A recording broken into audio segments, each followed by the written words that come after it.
If you are thinking about changing your life, now is the perfect time to do it. It's 2 years on from global uncertainty. The world is preparing to adjust and acclimatise to a new norm.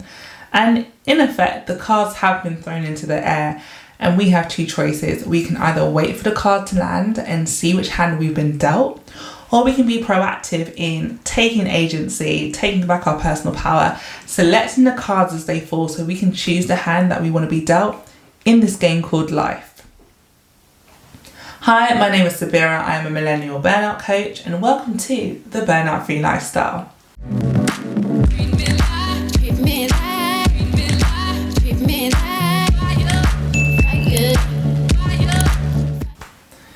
So I don't know about you, but I have spent far too many years of my life purely existing and not truly living because I was seeking validation and gratification in fulfilling the external expectations other people had for me, as opposed to truly understanding what I want, what I needed to feel fulfilled, and living my authentic truth, my unapologetic self.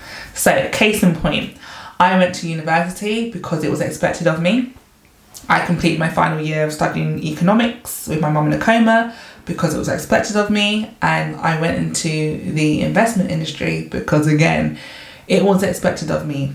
Now, oftentimes these expectations can be parental, they can be familial, or they could be societal, in that we feel those around us want us to pursue a particular trajectory, or so society tells us that we need Society tells us that we need to live a particular lifestyle in order to be successful, happy, and someone in this world.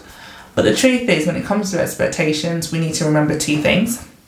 Number one, some of these expectations are perceived.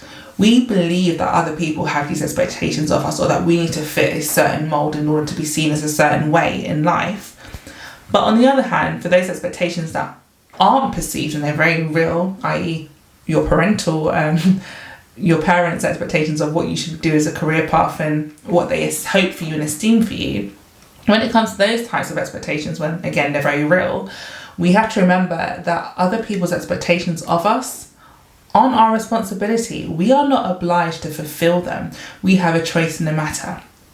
So when I was 25 years old, I was sat in front of a consultant, a neurologist, being diagnosed with MS, and I was thinking, like, where did I go wrong? I had the societal expectations fulfilled in that I had achieved a work-life balance. I had fulfilled my parents' expectations in terms of going to uni, getting a degree and getting a good job. And I was like, how is it that I've hit rock bottom? How is it that I'm sat here incredibly ill, disabled, anxious, depressed, despite the fact that I had done the right things? And that's when I had the realization I had spent my years fulfilling other people's expectations and not discovering what's really meaningful and purposeful to me. Now, when you're at rock bottom, there's only one direction you can go: up. You can either stay where you are or you can go up. There is no other way. So I decided that I was going to change my life because I had everything to gain, and at that point, nothing to lose. I was unemployed, I was ill, I was anxious, I was depressed. I wanted more from life. I wanted to stop existing and truly start living life. So, with that being said, I asked myself 3 questions, and honestly, these 3 questions helped me change my life. They helped me pivot my career in the midst of a pandemic. They helped me position myself as an expert in my chosen career profession. And they actually helped me create a life that I love, a life free of burnout, a life that's conducive to my health and well-being, and a life that I get to be excited about every day.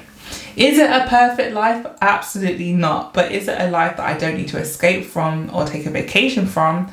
Yeah. So, let me share with you the 3 questions that I asked myself to enable me and empower me to change my life. Question number 1, who do you want to be? Now, this may seem like a flippant or a cliche question, but it's really important to ask ourselves, who do we want to be? Not who others want us to be or who we have to be for those around us, but in ourselves, who do we really want to be? Do we actually want to have the corporate job we have, or do we want to be out there doing our own thing? If we do want to be in a corporate world, because entrepreneurialism is not for everyone, that's okay. Do I want to be in a position higher than I am in now And do I want to progress and climb that corporate ladder? If so, own it. It's perfectly fine. But outside of the work things, you need to understand who is it you want to be as a person. What type of person do you want to be? Do you want to be analytical? Do you want to be creative? Do you want to be soft? Do you want to be emotional? Do you want to be someone who can be reliable, someone who's dependable, someone who other people think of as a ray of sunshine? Who do you want to be? So up until that point for me, I was scared to be my authentic self. I was scared to be happy because I had experienced so much trauma and turmoil. I was scared that happiness wouldn't last. I was scared to smile. I had to dare myself to smile and teach myself to smile. And now I'm known for someone who smiles all the time. And it's great. I get to decide who I want to be, and I had to show up in the world as that person and make a decision. That is who I was going to be. I'm not going to be who life has made me up until now. I'm going to be who I was made to be in this life. Question number 2 is, what type of life do you want to live? Because ultimately, you can't escape your life. You can't escape your reality. You have to create the reality that you want to live. So as I said, I used to go on holiday a lot.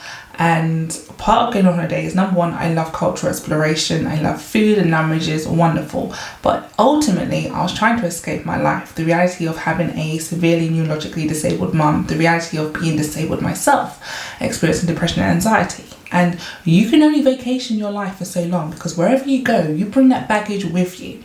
So it's really important that you do create a life that's conducive to your health and well-being, a life that you can wake up each morning excited about. What type of life do you want to live? What type of things do you want to experience? What type of things do you want to have in that life? Where in the world do you live in? What type of relationships are you having in that life? It's really important you get so honest with yourself about what your core needs are, because when you create a life that fulfills your core needs and meets your values and aligns with your personal mission, you don't need to take a vacation from your life. You can create a life, as I said, where you wake up excited to live it, not overwhelmed, not exhausted. Is that life perfect? Absolutely not. There are still so many things I want to achieve in my own life, but do I have a life where I get to enjoy every moment of it? Yeah, I do. It's because I ask myself, what type of life do I want to live? The third question is, what do you want to be known for? Like it or lump it, you are your personal brand. When you're not in the room, how do people speak about you? With the things that you do in terms of the type of work you do or the type of life you live, are they aligned with your mission and your values? Can that be seen in the world around you?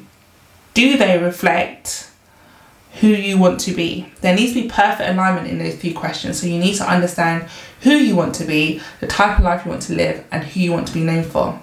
And that third question, there are so many different factors, from your physical appearance, from your energy, your demeanor, but also how, I think more importantly, how you treat other people in the world around you.